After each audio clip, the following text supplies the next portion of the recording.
Chapter 2. As he put his hand to the doorknob, Winston saw that he had left the diary open on the table. Down with Big Brother was written all over it, in letters almost big enough to be legible across the room. It was an inconceivably stupid thing to have done. But, he realized, even in his panic he had not wanted to smudge the creamy paper by shutting the book while the ink was wet. He drew in his breath and opened the door. Instantly a warm wave of relief flowed through him. A colorless, crushed-looking woman, with wispy hair and a lined face, was standing outside. "Oh, comrade," she began in a dreary, whining sort of voice, "I thought I heard you come in. Do you think you could come across and have a look at our kitchen sink? It's got blocked up and," it was Mrs. Parsons, the wife of a neighbor on the same floor. Mrs. was a word somewhat discountenanced by the party. You were supposed to call everyone comrade, but with some women, one used it instinctively. She was a woman of about 30, but looking much older. One had the impression that there was dust in the creases of her face. Winston followed her down the passage. These amateur repair jobs were an almost daily irritation. Victory mansions were old flats, built in 1930 or thereabouts, and were falling. The plaster flaked constantly from ceilings and walls, the pipes burst in every hard frost, the roof leaked whenever there was snow, the heating system was usually running at half steam when it was not closed down altogether from motives of economy. Repairs, except what you could do for yourself, had to be sanctioned by remote committees which were liable to hold up even the mending of a window pane for 2 years. "Of course it's only because Tom isn't home," said Mrs. Parsons vaguely. The Parsons flat was bigger than Winston's, and dingy in a different way. Everything had a battered, trampled-on look, as though the place had just been visited by some large violent animal. Games impedimenta, hockey sticks, boxing gloves, a burst football, a pair of sweaty shorts turned inside out, lay all over the floor, and on the table there was a litter of dirty dishes and dog-eared exercise books. On the walls were scarlet banners of the Youth League and the Spies, and a full-sized poster of Big Brother. There was the usual boiled cabbage smell, common to the whole building, but it was shot through by a sharper reek of sweat, which, one knew this at the first sniff. Though it was hard to say how, was the sweat of some person not present at the moment. In another room, someone with a comb and a piece of toilet paper was trying to keep tune with the military music which was still issuing from the telescreen. "It's the children," said Mrs. Parsons, casting a half-apprehensive glance at the door. "They haven't been out today. And of course." She had a habit of breaking off her sentences in the middle. The kitchen sink was full nearly to the brim with filthy greenish water which smelt worse than ever of cabbage. Winston knelt down and examined the angle joint of the pipe. He hated using his hands, and he hated bending down, which was always liable to start him coughing. Mrs. Parsons looked on helplessly. "Of course if Tom was home he'd put it right in a moment," she said. "He loves anything like that. He's ever so good with his hands, Tom is." Parsons was Winston's fellow employee at the Ministry of Truth. He was a fattish but active man of paralyzing stupidity, a mass of imbecile enthusiasms, one of those completely unquestioning, devoted drudges on whom, more even than on the thought police, the stability of the party depended. At 35 he had just been unwillingly evicted from the Youth League, and before graduating into the Youth League he had managed to stay on in the Spies for a year beyond the statutory age. At the ministry he was employed in some subordinate post for which intelligence was not required, but on the other hand, he was a leading figure on the sports committee and all the other committees engaged in organizing community hikes, spontaneous demonstrations, savings campaigns, and voluntary activities generally. He would inform you with quiet pride, between whiffs of his pipe, that he had put in an appearance at the community center every evening for the past 4 years. An overpowering smell of sweat, a sort of unconscious testimony to the strenuousness of his life, followed him about wherever he went, and even remained behind him after he had gone. "Have you got a spanner?" said Winston, fiddling with the nut on the angle joint. "A spanner," said Mrs. Parsons, immediately becoming invertebrate. "I don't know, I'm sure. Perhaps the children," there was a trampling of boots and another blast on the comb as the children charged into the living room. Mrs. Parsons brought the spanner. Winston let out the water and disgustedly removed the clot of human hair that had blocked up the pipe.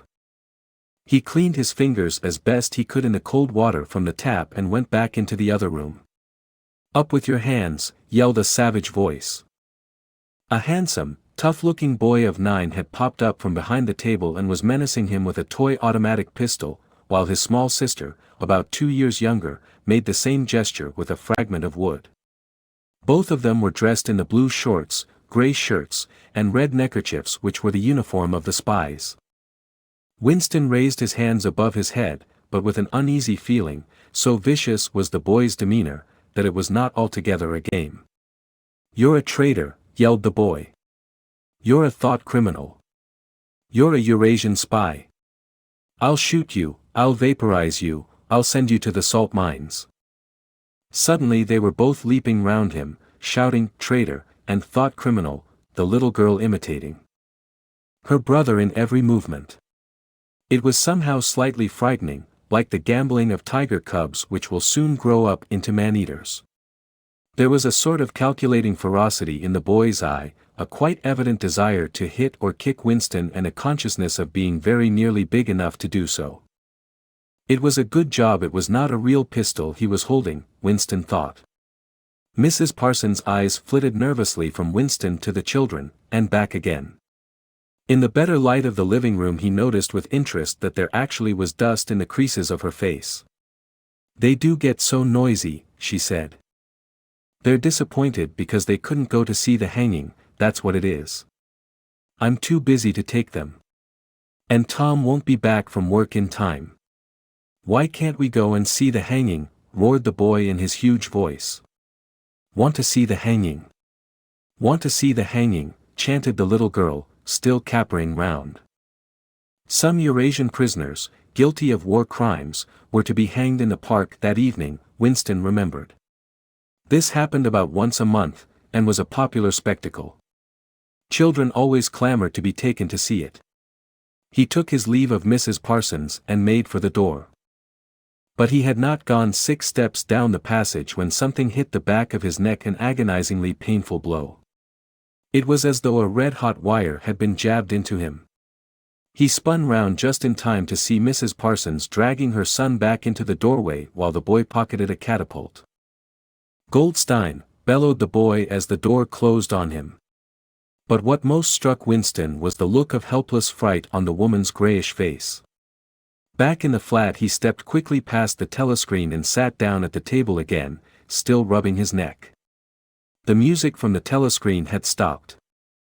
Instead, a clipped military voice was reading out, with a sort of brutal relish, a description of the armaments of the new floating fortress which had just been anchored between Iceland and the Faroe Islands.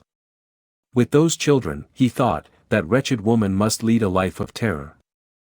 Another year, 2 years, and they would be watching her night and day for symptoms of unorthodoxy. Nearly all children nowadays were horrible. What was worst of all was that by means of such organizations as the spies they were systematically turned into ungovernable little savages, and yet this produced in them no tendency whatever to rebel against the discipline of the party. On the contrary, they adored the party in everything connected with it. The songs, the processions, the banners, the hiking, the drilling with dummy rifles, the yelling of slogans, the worship of Big Brother, it was all a sort of glorious game to them.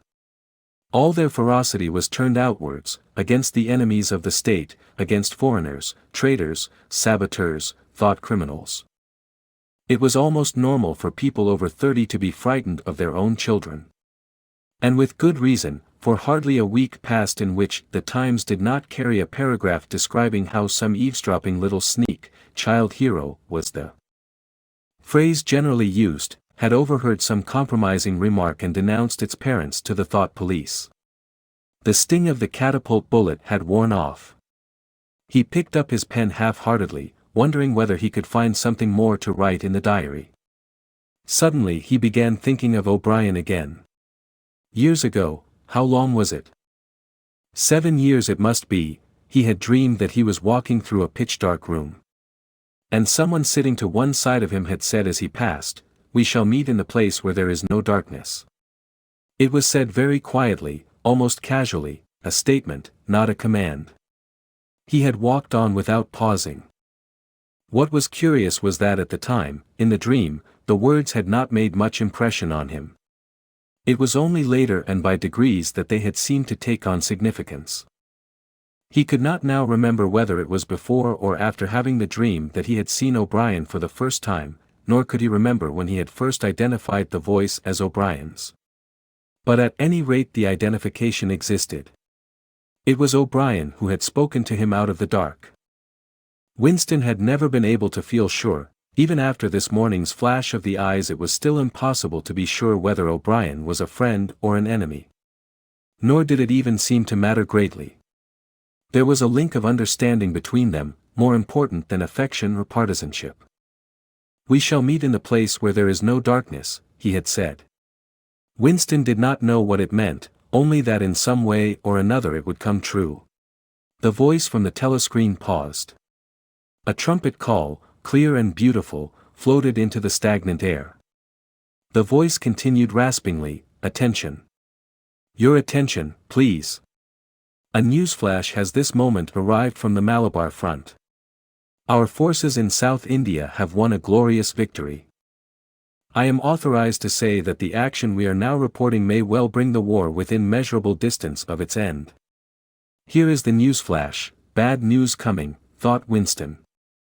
And sure enough, following on a gory description of the annihilation of a Eurasian army, with stupendous figures of killed and prisoners, came the announcement that, as from next week, the chocolate ration would be reduced from 30 grams to 20.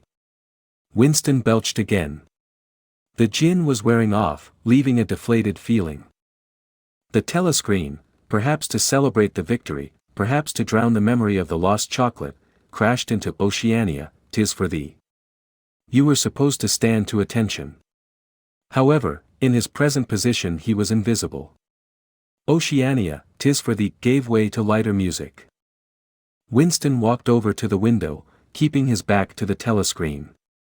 The day was still cold and clear. Somewhere far away a rocket bomb exploded with a dull, reverberating roar. About 20 or 30 of them a week were falling on London at present. Down in the street the wind flapped the torn poster to and fro, and the word Ingsoc fitfully appeared and vanished. Ingsoc.